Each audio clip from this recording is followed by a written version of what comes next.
श्री सुखदेव जी बोले, हे राजन, वृक्षों के गिरने से भारी शब्द उत्पन्न हुआ, जिसे सुनकर समस्त ब्रजवासी नंद, यशोदा, रोहिणी आदि भागकर उस स्थान पर आए। देखा तो श्री कृष्णचंद्र जी उखल से बंधे हुए यमलार्जुन वृक्षों के बीच भयभीत अवस्था में बैठे हैं। नंदराय जी ने दौड़कर उन्हें उखल से खोलकर गोद में उठा लिया और यशोदा पर क्रोध करके बोले, तूने कन्हैया को उखल से क्यों बांधा? आज भगवान ने मेरे लल्ला को बचा लिया, नहीं तो न जाने क्या होता। फिर अन्य ग्वालों से कहने लगे, जो वृक्ष किसी आंधी बवंडर से नहीं गिरे, अचानक कैसे गिर गए? हमें अचंभा होता है। नंदराय जी की गोद से यशोदा ने कन्हैया को ले लिया और दुलारने लगी। हे परीक्षित, वृक्ष के गिरने से सभी आश्चर्यचकित हो रहे थे। तब एक ग्वाल ने, जो कृष्ण जी द्वारा झटका मारकर उन वृक्षों को उखाड़ते हुए देखा था, बताने लगा और यह भी कहा कि मैंने इन दोनों वृक्षों से दो दिव्य वस्त्रधारी पुरुषों को निकलकर कन्हैया का पैर छूते हुए देखा। उसी समय कृष्ण जी यशोदा की गोद में मचलने लगे, मैया मैया, मुझे भूख लगी है, क्योंकि आज सुबह से कुछ नहीं खाया हूँ। उनकी बात सुनकर यशोदा मुस्कुराने लगी और उन्हें खाने के लिए माखन मिश्री लाकर दी। इस प्रकार लीला बिहारी नित्य नई नई लीला करके गोप गोपियों को आनंदित करते थे। एक दिन नंदराय जी ने समस्त ग्वालों को बुलाकर आपस में विचार विमर्श किया कि यहाँ नित्य नए उपद्रव होते हैं। कंस के भेजे हुए राक्षस हमारे कन्हैया को मारने का कई बार प्रयास कर चुके हैं, अतः यह स्थान हम सबके रहने योग्य नहीं है।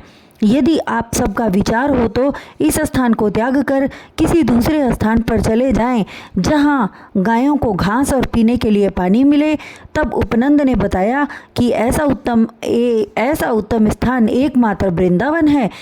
समस्त ग्वाल जब सहमत हो गए, तब संध्या के समय ब्रजवासियों ने अपना अपना सामान छकड़ों पर लादकर गाय बछड़ों सहित चल पड़े। संध्या होते होते वे सभी वृंदावन पहुंच गए। वहीं पर गोवर्धन नामक अत्यंत सुंदर पर्वत था।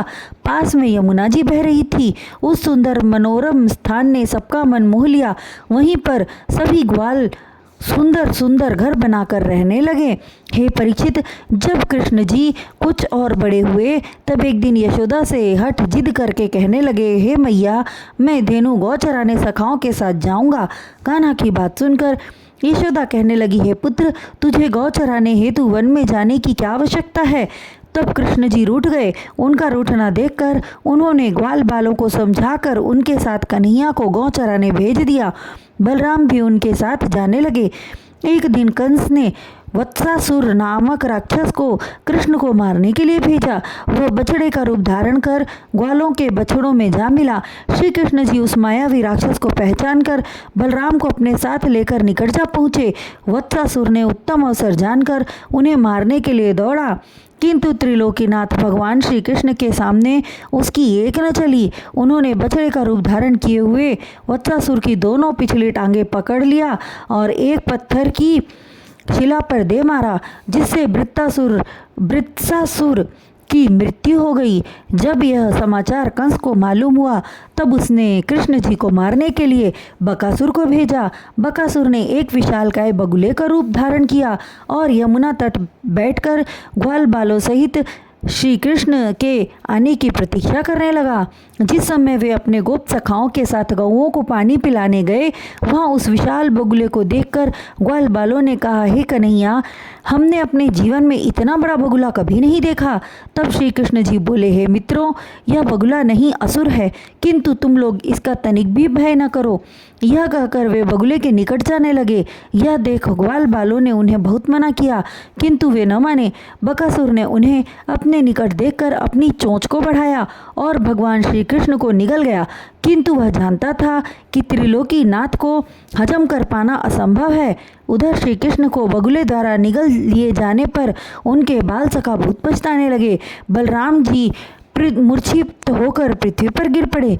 उन्हें इस प्रकार विकल देखकर त्रिभुवनपति ने अपनी माया से ऐसी ज्वाला उत्पन्न की कि बकासुर का उदर पेट भीतर ही भीतर जलने लगा और त्रस्त होकर उसने चोंच से कन्हैया को उगल दिया। चोंच से बाहर आते ही श्री कृष्ण ने चोंच के निचले भाग को पैर से दबाकर ऊपरी भाग को हाथ से पकड़कर चीर दिया और बकासुर की मृत्यु हो गई। भगवान के इस कौतुक को देखकर देवताओं ने पुष्प वर्षा की। उन्हें सकुशल देखकर ग्वाल बाल सहित बलराम जी अति प्रसन्न हुए।